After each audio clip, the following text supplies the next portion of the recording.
Hey everyone, this is Derry, and this is the end of the No Regrets series. I hope you enjoyed the series. If you bounced in on this video, please go back and see the 6 regrets. Now, let me conclude what they were. I'm not going to spoil the detail for you here if you haven't watched them yet, but there's a conclusion to all of this. Now, I filmed this series because I've been talking about live a life with no regrets for many years. It's been a strapline of mine for many years, and so many questions have come to me over the years around this topic, which is a little bit elusive. What does this regret thing mean? And as you will hopefully understand by now, regret is very different for everybody. So what's my regret is not yours. And this is why I think I don't want to be hacking life, right? And just following what other people say. I think we've got into this culture, we've got into this whole ecosystem where we want quick fixes, we want fast, and we will just follow other people. And that's not life, all right? So we've got to be really careful with this. And so what I wanted to do with this series was just express some of the top regrets, namely the top 6, right? So, and hopefully you start to see that they're different, very different. So if we come from not traveling to, at number 6, right down to not having loved fully and loved properly at number 1, they're very, very different regrets and very, very different forms of life. So what sets this up? What is the thread? Why does this happen? Why do we regret? I think I want to take a quote from Napoleon Hill. I love the older works. I've alluded to them a few times in the series, right? And I love I think the historical works are more pure.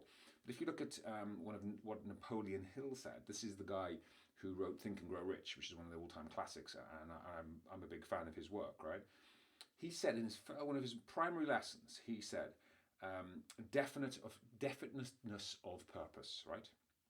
Definiteness, don't know if that's a word, of purpose. So without a purpose and a plan, people drift aimlessly through life. Think about those words for a minute. Without a purpose and without a plan, people drift aimlessly through life. So what does that mean? It means, well, guess what? I don't think anyone sets themselves up to say, do you know what, I'm just not going to love. I'm not going to love fully. I'm not going to love deeply. I'm not going to dedicate my time to that love over that. I don't think that's what we do. I'm not going to, I intentionally didn't spend time with the friends that I really wanted to spend time with. I really set myself up not to follow the career path that I wanted, not to build that business that I really truly wanted to build. You see, none of this is consciously designed. So when you listen to these regrets sound quite obvious, right? And it's quite simple, and some of them would have really kicked you in the nuts, I'm sure, because they did me. It's like some of them you'd be fine with, and then others are like, oh, that hurts. That's where I've got to go and do the deep work. But notice none of it was consciously set up. None of you set out to go, I'm going to regret this. Maybe some of you do, right? But that's not the point. So what is the commonality around all the regrets? And more importantly, what do we do about them? Well, there's 2 big things for me, and this is where we're going to transition into the next series.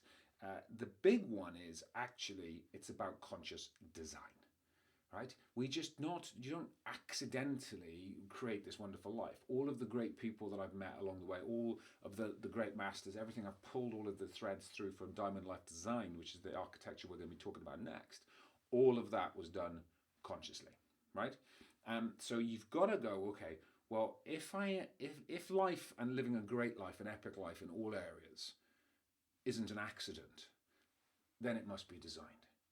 And that's what we're going to be talking about next, which is, I know you didn't set yourself up for regret. I know you didn't consciously choose it.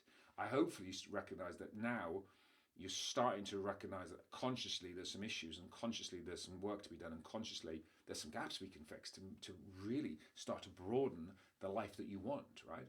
But again, it's not going to be an accident. And some of you will feel like you don't have the tools to do that. Or you know it's possible, you just don't know how. And this is where Diamond Life Design comes in. And this is where I'm talking about architecting life, designing life. Because for me, it was never an accident. It was designed. And that's what we'll be talking about next. Now, there's also some other things, which are going to come later in another series, which is we've got to be able to design it, but there will still be some blocks. You start to see, certainly with the love thing, fear is a big blocker, fear of rejection, right? So we've got to deal with fear. Now, in the meantime, go and see my TEDx on that. I start to touch around the fear thing around that one. There's also procrastination, right? That's a big one blocking a lot of people. The design thing blocks people. They're taking action and knowing what to execute and when. is a big blocker too. So we're going to be talking in another series about the blockers that are setting you up for failure, or the things that are stopping you stepping into the next piece.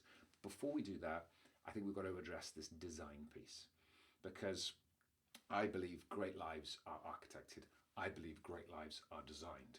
And I don't believe you intentionally set yourself up for regret in certain areas of life.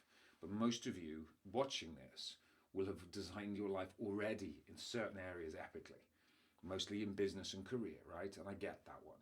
And yet we spend the amount of time planning a holiday each year, and we don't actually spend that same amount of time actually planning our lives. And that's what we're going to be dealing with next in the next series. So thank you for joining me on this series. Keep the questions coming. We had some amazing questions, and I am going to do one more video on just answering primary questions. There's a Q&A that's come out of this. So just keep them coming. I'm just going to wait for some more questions to come in, because there's definitely sort of top 4 or 5 theme, and I will address all of those questions in the next video. But keep the questions coming. Love the engagement, and please spread the word. Hopefully you understand this is a powerful and a deep subject that we all need to be talking more about. And I honour you for joining me on this journey, and come and join me on the next piece as we go deeper into diamond life design.